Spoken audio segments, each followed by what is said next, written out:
気象庁は今夜遅くまでとしていた鹿児島県の線状降水帯予測情報を明日昼前までに期間を延長しました。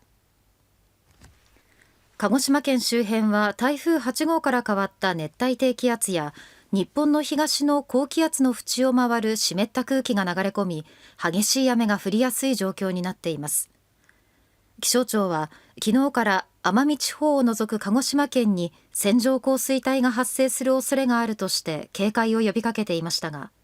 先ほどその期間を明日昼前までに延ばすと発表しました。線状降水帯が発生すると災害の危険度が急激に高まります。土砂災害や低い土地の浸水、河川の増水、氾濫に警戒してください。